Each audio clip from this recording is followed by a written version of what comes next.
Hey there, Nicole here, just coming at you quick from my kitchen here. My mom's kitchen, actually. I'm just going to quickly show you guys how to make the cheese. This is the coolest new product that we have. So, the fresh cheese maker comes with the bowl here. Then you've got the strainer, the lid that you can use, the covered up, and also it has a little measurement part here. You also get the instructions with it, so need not worry about remembering how to do it.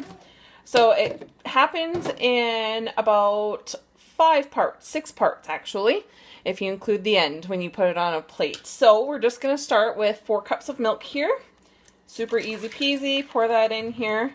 And then following the recipe, we put it in the microwave, just like this, uncovered, for 12 to 14 minutes on high. Okay, so we've got our cheese here. It just finished up in the microwave. See if I can get it in the proper frame there. So the next step, as per the instructions, is to gently tap the edges here to separate the milk from the sides. So that is a very important step. So next we add the acid. So you can add lemon juice, or you can add vinegar. I've got lemon juice here, so like I said, right here in the lid, oopsies, right here in the lid, measure out your lemon juice. Well, hopefully I can do this with one hand without spilling it everywhere. So you just lift it up, you pour it right on in. So that's the acid for it to curdle. And then you also need to add some salt, and we will be adding, because I'm making a sweet cheese, we're going to add our carrot cake sweet dip mix to this step as well. So I'm just going to go get the salt, and then we'll add the sweet dip as well. Alright, so I've got about a teaspoon of salt in here, just out of our grinder. Pour that in there. Forgot my 4-in-1 spice spoon at home, but we'll put in about a tablespoon of our dip mix, which is not working, so we're just going to kind of wing it. Pour some in. That looks to be about a tablespoon, maybe a little generous. We're going to mix this in, and then we're just going to let this sit for 30 minutes for it to do its stuff, let it curdle, and then when we come back, we will be draining the whey away from the curds and go from there. Okay, so this cheese has sat for about 30 minutes here. As you can see, I'll get nice and close there. It's got the separation between the curds and the whey. So this is where we just drain it. Oh, apparently that's stuck on there. But I've just got the strainer here inside of the same bowl that I had measured the milk in. So I'm just going to pour this in there. The whey is actually pretty good for you. You can use it in smoothies. You can also use it, I guess, to make ricotta. I haven't done very many things with it, but it's full of protein and probiotics. I think it is. This part's a little bit messy. Oopsies.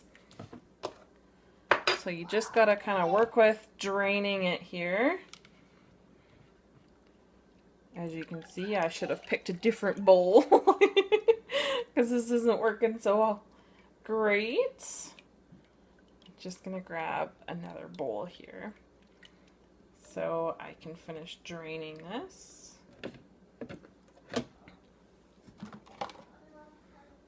So there's that. That should be good, so I can drain the rest of it. I'll just put this inside here. And then after you get it drained, which this one, I actually ended up using a lactose-free milk because I already had it, and I was doing a trial for another customer of mine, but it works great with the lactose-free, as you can see. You can also use basically any kind of milk. Whatever milk is your jam, you can make it work. So lactose-free, you can use goat's milk, you can use homogenized milk, you can do 1%, 2%. I've done it with 2%, and I've done it with the lactose-free here. Okay, so now I've got the whey all drained out and set to the side here, as you can see in that bowl there.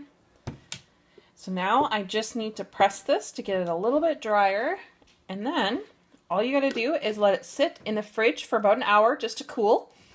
And then you have your own fresh made cheese. So it is about pretty an hour neat. has passed and our cheese has been draining and sitting in the fridge in the strainer here. So I'm just going to put a plate over top here and we're going to flip it over to unveil it. Give it a little wiggle and squeeze and tap, let it come out. Sometimes it takes a little bit of effort. And just like that, I'll put you up and show you.